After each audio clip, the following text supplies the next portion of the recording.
آسان درس قرآن نحمده ونصلي ونسلم على رسوله الكريم اما بعد فاعوذ بالله من الشيطان الرجيم بسم الله الرحمن الرحيم وآخرين منهم لما يلحقوا بهم ذلك وهو العزيز الحكيم ذلك فضل الله يؤتيه من يشاء والله ذو الفضل العظيم۔ اور ان سے بعد والے دوسرے لوگوں کو بھی یہ رسول پاک کرتے اور علم دیتے ہیں جو ان موجود لوگوں سے ابھی نہیں ملے، اور وہی بہت عزت والا بڑا حکمت والا ہے۔ یہ اللہ کا فضل ہے، وہ اسے جسے چاہے دے، اور اللہ بہت بڑے فضل والا ہے۔ اس آیت کا تعلق پچھلی آیت کے ساتھ ہے جو گزشتہ کل ہم نے سماعت کیا تھا کہ رسول اللہ صلی اللہ علیہ وسلم کا جو منصب تھا کہ آپ کا پہلا فریضہ اللہ رب العالمین نے پچھلی آیت میں یہ ذکر کیا تھا کہ وہ اپنی پاکیزہ زبان سے تلاوت فرمائیں تاکہ وہ دلوں میں اترتی چلی جائے، اور صرف ان آیات کی تلاوت پر بس نہ کریں بلکہ اس کتاب کی انہیں تعلیم بھی دیں، اس کی حکمتوں، اس کے اسرار اور معارف سے بھی آگاہ کریں۔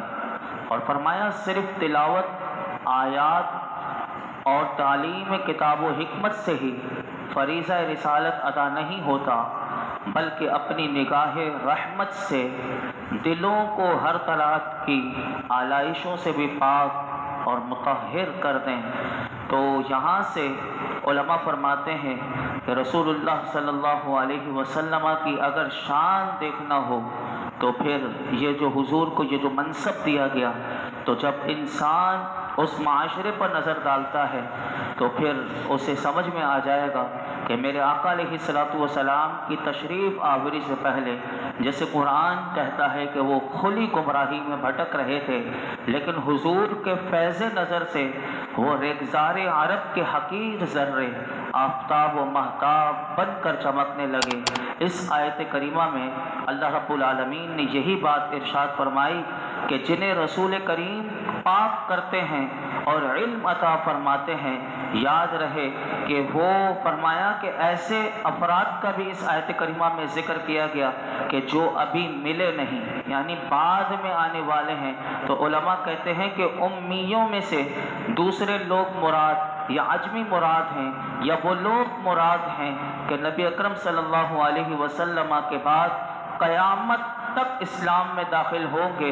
اور عقلوں سے نہ ملنے والے سے مراد یہ ہے کہ ان کا زمانہ نہیں پایا بلکہ ان کے بعد آئیں گے۔ یعنی صحابہ کو تو حضور نے چمکا دیا، آفتاب و مہتاب بنا دیا، لیکن قیامت تک آنے والے جو لوگ ہیں انہیں بھی میرے آقا علیہ الصلوۃ والسلام سے فیض ملتا رہے گا۔ اس آیت کریمہ کی تفسیر میں علامہ آلوسی رحمۃ اللہ علیہ نے بڑی خوبصورت بات لکھی ہے۔ اس مقام پر علامہ آلوسی رحمۃ اللہ تعالی علیہ کہتے ہیں کہ اس آیت سے یہ بھی پتہ چلا کہ حضور کا فیض اپنی امت سے تا قیامت منقطع نہیں ہوگا، یعنی حضور کا جو فیض ہے یہ ملتا رہے گا۔ یعنی یہ صرف صحابہ تک نہیں کہا، یہ قیامت تک آنے والے وہ لوگ کہ جو حضور کے دین حنیف کو قبول کریں گے، میرے آقا علیہ الصلوۃ والسلام کے فیوض نبوت سے وہ بھی فیضیاب ہوں گے۔ عوام بالواسطہ اور خواص بالواسطہ اور بلا واسطہ بھی یہ سب کو حضور کا فیض جو ہے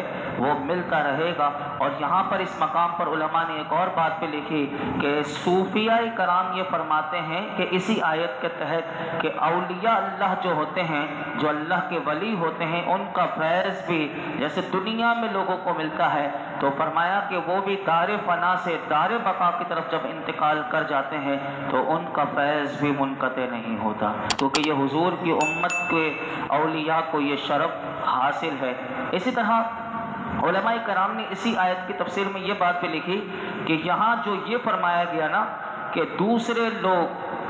لوگوں سے، تو مراد اجمی ہونے پر یہ حدیث پاک بھی دلالت کرتی ہے کہ دوسرے لوگ جو اجمی لوگ ہوں گے، جو عربی نہیں ہوں گے، تو یہ حدیث پاک سنیے کہ جس میں میرے آقا علیہ الصلوۃ والسلام نے اشارہ دے دیا۔ اب وہ اشارہ کیا ہے؟ حدیث پاک ہے مسلم شریف میں کہ حضرت ابو ہریرہ رضی اللہ تعالیٰ عنہ فرماتے ہیں کہ جب نبی کریم صلی اللہ علیہ وسلم پر سورہ جمعہ نازل ہوئی تو اس وقت ہم آپ صلی اللہ علیہ وسلم کی بارگاہ میں حاضر تھے۔ جب میرے آقا علیہ الصلوۃ والسلام نے یہی آیت کریمہ پڑھی کہ وَآخَرِينَ مِنْهُمْ لَمَّا يَلْحَقُوا بِهِمْ، کہ اور دوسرے لوگوں کا بھی ان سے تزکیہ کرتا ہے، تعلیم دیتا ہے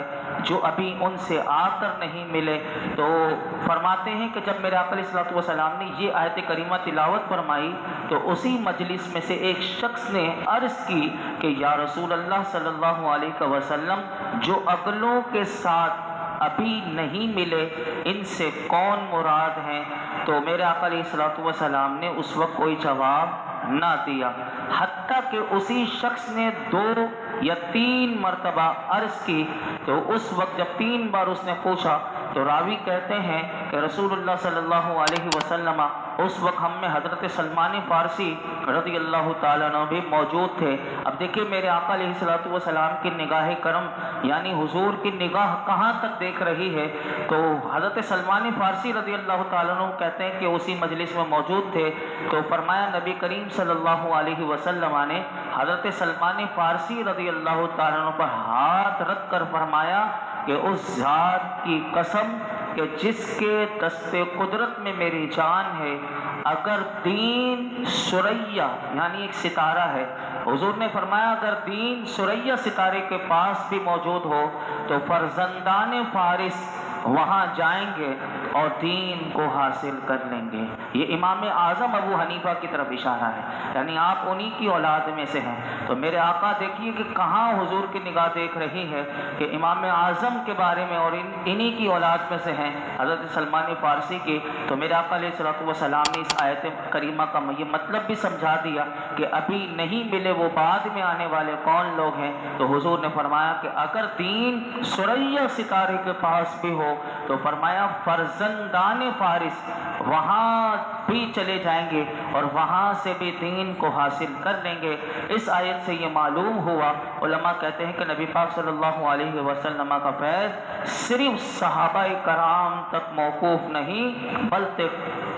قیامت حضور کا فیض رہے گا اور لوگ حضور کی نگاہ کرم سے پاک ہوتے رہیں گے۔ جیسے کل بھی میں نے آپ کو عرض کیا تھا کہ دل جو ہے وہ حضور کی نگاہ کرم سے پاک ہوتے ہیں۔ ایمان اور اعمال جو ہیں یہ اس کا سبب ہے، لیکن دل جو پاک ہوتے ہیں وہ حضور کی نگاہ کرم سے ہی پاک ہوتے ہیں۔ اور علم سیکھتے ہیں اور سیکھتے رہیں گے تو علم بھی جو ہے وہ دربار مصطفیٰ سے ملتا ہے، کیونکہ یہ بھی حدیث پاک ہے کہ حضور فرماتے ہیں واللہ یعطی وانا قاسم، فرمایا کہ اللہ دیتا ہے اور میں تقسیم کرتا ہوں۔ تو میرے آقا علیہ الصلوۃ والسلام کے دربار سے ہی وہ جو ہے وہ علم بھی ملے گا۔ یہاں پر اسی لیے علماء نے لکھا کہ حضور کی نگاہ کرم سے تا قیامت آنے والے لوگ جو حضور سے فیض لینا چاہتے ہیں اور حضور کی نگاہ کرم سے وہ فیض پائیں گے اور حضور انہیں پاک بھی کرتے رہیں گے اور علم بھی سیکھیں گے اور حضور سے علم سیکھتے بھی رہیں گے۔ ایسی بے شمار مثالیں ملتی ہیں کہ جنہیں میرے آقا علیہ الصلوۃ والسلام نے باقاعدہ علم سکھایا ہے، ایسے ہزاروں مثالیں ہیں۔ بہرحال ذالک فضل اللہ یؤتیہ من یشاء واللہ ذو الفضل العظیم، فرمایا یہ اللہ کا فضل ہے، عطا فرماتا ہے اسے جسے چاہتا ہے اور اللہ تعالی صاحب فضل عظیم ہے۔ اس مقام پر اس آیت کا نازل ہونا اور معانی اور اسرار کا ایک جہان اپنے اندر سمیٹے ہوئے ہے۔ علماء کہتے ہیں سچ تو یہ ہے کہ صاحب فضل عظیم پروردگار کے جود و کرم اور فضل و کرم کی عطا کی بے کرانیوں کا اندازہ صرف وہی خوش نصیب لوگ انہیں ہی اندازہ ہو سکتا ہے کہ جنہیں مقام محمدی کا عرفان بخشا گیا ہے، یعنی وہی حضور کے اس مقام کو سمجھ سکتے ہیں۔ اور اس مقام پر علماء نے اس آیت کریمہ کے تحت یہ بھی لکھا کہ رسول اللہ صلی اللہ علیہ وسلم اور ان کی امت کی فضیلت کے بارے میں یہ فرمایا گیا کہ یہ اللہ کا فضل ہے، وہ جسے چاہے یہ فضل عطا فرمائے، اور اللہ تعالیٰ اپنی مخلوق پر بڑے فضل والا ہے کہ اس نے ان کی ہدایت کے لیے اپنے حبیب محمد مصطفیٰ صلی اللہ تعالیٰ علیہ وسلم کو مبعوث فرمایا۔ آگے ارشاد فرمایا مثل الذین حملوا التوراۃ ثم لم يحملوها كمثل الحمار يحمل اسفارا بئس مثل القوم الذین كذبوا بآیات اللہ واللہ لا یہدی القوم الظالمین۔ ان کی مثال جنہیں توریت کا حامل بنایا گیا تھا، پھر انہوں نے اس کا بار نہ اٹھایا، اس گدھے کی سی ہے کہ جس نے بھاری کتابیں اٹھا رکھی ہو، اور اس سے بھی زیادہ بری حالت ان لوگوں کی ہے کہ جنہوں نے جھٹلایا اللہ کی آیتوں کو، اور اللہ تعالیٰ ایسے ظالموں کو کی رہنمائی نہیں کرتا۔ اس سے پہلی جو آیات تھی آپ نے سماعت کی کہ اس میں یہ فرمایا گیا کہ رسول اللہ صلی اللہ علیہ وسلم امیوں کی طرف بھیجے گئے۔ امی کون؟ کل بھی سماعت کر چکے تھے کہ جو ان پڑھ لوگ تھے تو ان کی طرف حضور کو بھیجا گیا۔ تو یہودیوں نے اس پر یہ شبہ کیا کہ سید المرسلین صلی اللہ علیہ وسلم صرف عرب والوں کی طرف مبعوث ہوئے ہیں، ہماری طرف مبعوث نہیں ہوئے۔ جو آیت کریمہ سورہ جمعہ کی ان سے انہوں نے یہودیوں نے یہ سمجھا کہ یہ ہماری طرف مبعوث نہیں ہوئے۔ اس پر اللہ رب العالمین نے ایک مثال بیان کی اس آیت کریمہ میں کہ جس کا خلاصہ یہ ہے کہ فرمایا وہ لوگ کہ جن پر توریت کے احکام کی پیروی کرنا لازم کر دیا گیا، پھر انہوں نے توریت پر عمل نہ کیے اور عمل نہ کر کے اس کی ذمہ داری کا بوجھ نہ اٹھایا، اور اس توریت میں جو مذکور سرکار دو عالم صلی اللہ علیہ وسلم کی نعت اور صفت دیکھنے کے باوجود یہ لوگ حضور پر ایمان نہ لائے، تو اللہ رب العالمین نے ارشاد فرمایا ان لوگوں کی مثال گدھے جیسی ہے، جیسے جو پیٹھ پر کتابیں اٹھائے اور بوجھ کے سوا فرمایا اس سے کوئی نفع نہ پائے، اور جو علوم ان کتابوں میں ہیں فرمایا اس سے اصلاً واقف نہ ہو۔ یہی حال ان یہودیوں کا ہے کہ جو توریت اٹھائے پھرتے ہیں اور فرمایا پھر اس کے الفاظ کو رٹتے ہیں، لیکن اس توریت میں جو میں نے باتیں کہی ہیں فرمایا اس سے نفع نہیں اٹھاتے اور اس کے مطابق عمل نہیں کرتے۔ ان لوگوں کی کیا ہی بری مثال ہے، فرمایا کہ جنہوں نے اللہ کی آیتوں کو جھٹلایا، اور اللہ تعالیٰ ان لوگوں کو ہدایت نہیں دیتا جو اس کے علم میں ظالم ہیں۔ یہاں پر علماء کہتے ہیں اس آیت میں یہودیوں کو کسی اور جانور سے تشبیہ کیوں نہیں دی گئی؟ اب یہ سوال ہے کہ گدھے سے کیوں تشبیہ دی گئی؟ یعنی گدھے سے جو تشبیہ یہودیوں کو دی گئی تو کوئی اور جانور سے بھی دے سکتے تھے۔ اب دیکھیے علماء کس طریقے سے سوچتے ہیں، تو اس کی وجوہات بہت لکھی، اس میں سے دو وجہ میں آپ کے سامنے عرض کرتا ہوں۔ ایک وجہ یہ لکھی کہ گھوڑے اور خچر کی بنسبت گدھے کے اوپر زیادہ سامان لادا جاتا ہے۔ دوسری وجہ یہ لکھی کہ گدھے میں جہالت اور حماقت کا جو معنی ہے وہ دوسرے جانوروں کی بنسبت زیادہ پایا جاتا ہے۔ اور تیسری وجہ یہ لکھی کہ عرب میں بھی دوسرے جانوروں کے مقابلے میں گدھے کو حقیر سمجھا جاتا ہے، اس لیے اس سے مثال دے کر انہیں بتایا گیا۔ اب یہاں پر علامہ علی بن محمد خازن رحمۃ اللہ تعالی علیہ تفسیر خازن میں اسی آیت کے تحت لکھتے ہیں کہ ہمارے لیے کیا بات لکھتے ہیں، فرمایا اس آیت میں توریت پر عمل نہ کرنے والوں کو یہودیوں کی جو مثال بیان کی گئی یہ ان لوگوں پر بھی صادق آتی ہے کہ جو ہم میں سے بھی اگر ایسے ہیں تو یہ ہمارے اوپر بھی صادق آ سکتی ہے۔ فرمایا کہ یہ ان لوگوں پر بھی سچ یہ بات ثابت ہوتی ہے کہ جو قرآن کریم کے معانی کو نہ سمجھیں اور اس پر عمل نہ کریں اور اس قرآن سے اعراض کریں۔ لہٰذا یہ آیت کریمہ یہ پیغام دے رہی ہے کہ ہر مسلمان کو یہ چاہیے کہ وہ قرآن مجید کو سمجھنے کی کوشش ضرور کرے۔ جب کوشش کرے گا تو پھر اللہ رب العالمین کوشش کا نتیجہ ضرور دیتا ہے، یعنی کسی کی محنت ضائع نہیں ہوتی، اور اس کے کوشش کرنے کے بعد اس کے جو احکامات دیے گئے اگر اس پر عمل کرے تو پھر اس صورت میں یہ مثال اس پر صادق نہیں نہیں آئے گی۔ علم پر عمل نہ کرنے کے حوالے سے بہت سی احادیث مبارکہ ہیں، میں 4 حدیث مبارکہ بیان کر کے اپنی گفتگو کو سمیٹتا ہوں۔ اللہ رب العالمین ہم سب جو علم سیکھتے ہیں اس پر ہمیں عمل کی توفیق عطا فرمائے، کیونکہ صرف علم سیکھ لینا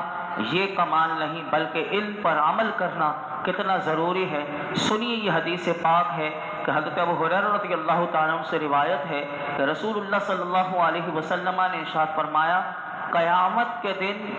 لوگوں میں سے سب سے زیادہ سخت عذاب پانے والا وہ عالم ہوگا کہ جسے اس کے علم نے کوئی نفع نہ دیا، یعنی جسے اس کے علم نے کوئی نفع نہ دیا۔ دوسری حدیث پاک ہے، حضرت ولید بن عقبہ رضی اللہ تعالیٰ عنہ سے روایت ہے کہ رسول اللہ صلی اللہ علیہ وسلم نے ارشاد فرمایا، اہل جنت میں سے کچھ لوگ اہل جہنم کے لوگوں کو دیکھ کر کہیں گے، تم جہنم میں کیوں داخل ہوئے؟ یہ جنتی جہنمی سے پوچھیں گے کہ تم جہنم میں کیوں داخل ہوئے، حالانکہ ہم جنت میں اسی علم کے ذریعے داخل ہوئے ہیں جو ہم نے تم سے سیکھا تھا۔ تو پھر وہ جو جہنم میں گئے ہوں گے وہ کہیں گے کہ ہم جو کہتے تھے وہ کرتے نہیں تھے۔ اللہ ہمیں اس سے محفوظ فرمائے، اللہ مجھے بھی محفوظ فرمائے۔ اسی طرح حضرت ابو دردہ رضی اللہ تعالیٰ، اللہ اکبر، وہ کیا فرماتے ہیں کہ نبی اکرم صلی اللہ علیہ وسلم نے مجھ سے ارشاد فرمایا، اے عویمر، اس وقت تمہارا کیا حال ہوگا جب قیامت کے دن تم سے کہا جائے گا تو نے علم حاصل کیا تھا یا جاہل رہے؟ اب یہ دیکھیں، یہ ہم سب کے لیے یہ سوال ہوگا کہ تم نے علم حاصل کیا تھا یا جاہل رہے؟ میرے آقا فرماتے ہیں اگر تو نے یہ جواب دیا کہ میں نے علم حاصل کیا تھا تو میرے آقا فرماتے ہیں پھر پوچھا جائے گا تو نے اس علم پر کتنا عمل کیا، اور اگر تو نے کہا کہ میں جاہل رہا، میں نے علم نہیں سیکھا، تو بھی اللہ رب العالمین کی طرف سے یہ پوچھا جائے گا کہ جاہل رہنے میں تمہارا عذر کیا تھا، کہ تم نے کیوں علم حاصل نہیں کیا؟ دونوں باتوں کا جواب دینا پڑے گا۔ اور ایک اور حدیث پاک ہے، حضرت حذیفہ رضی اللہ تعالیٰ عنہ روایت کرتے ہیں کہ رسول اللہ صلی اللہ علیہ وسلم نے ارشاد فرمایا، اس شخص کے لیے ہلاکت ہے جو علم حاصل نہ کرے، اور اس آدمی کے لیے بھی ہلاکت ہے جو علم حاصل کرے پھر اس پر عمل نہ کرے۔ اور آخر میں فاروق اعظم رضی اللہ تعالیٰ عنہ روایت کرتے ہیں کہ رسول اللہ صلی اللہ علیہ وسلم نے ارشاد فرمایا، مجھے تم پر ہر علم والے منافق کا خوف ہے۔ یہ حدیث پر غور کیجئے گا، مجھے تم پر ہر علم والے منافق کا خوف ہے جو کلام حکمت والا کرے گا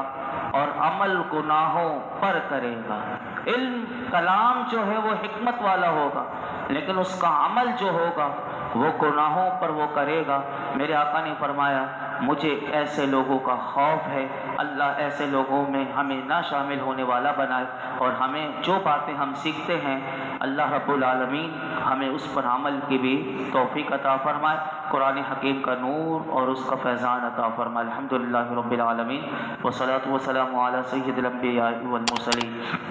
وعلی آلہ واصحابہ اجمعین۔ یا اللہ پاک جو کچھ سنا ہے اس میں کوئی غلطی کوتاہی ہو معاف فرما دے، اپنی بارگاہ میں شرف قبولیت عطا فرما۔ یا اللہ ہم سب کو حضور کی نگاہ کرم عطا فرما، حضور کی نگاہ کرم عطا فرما، حضور کی نگاہ کرم سے ہمارے ظاہر و باطن کو ستھرا اجلا کر دے۔ اے رب کریم حضور پر شب و روز درود و سلام پڑھنے کی توفیق عطا فرما۔ یا رب العالمین حضور کے لائے ہوئے دین کو سمجھنا ہمارے لیے آسان فرما، ہمارے لیے سمجھانا آسان فرما، ہمیں اس پر عمل کی توفیق عطا فرما، قرآن و سنت کا نور عطا فرما، اس کا فیضان عطا فرما، دین کی خدمت کے لیے قبول فرما، دین کی سمجھ عطا فرما، صحیح طور پر دین بیان کرنے کی توفیق عطا فرما، ہر قسم کی ملاوٹ سے مولا کریم ہمیں بچنے کی توفیق عطا فرما، ریاکاری سے، غرور، تکبر سے، بد اخلاقی سے، سارے ظاہری باطنی امراض سے ہمیں شفا عطا فرما۔ آج تک ہم نے جتنی دعائیں کی ہیں آئندہ کریں گے، پروردگار عالم ہماری تمام دعاؤں کو قرآن حکیم کی برکت سے قبول فرما۔ وصلی اللہ تعالی علی خیر خلق محمد وعلی آلہ وصحبہ اجمعین۔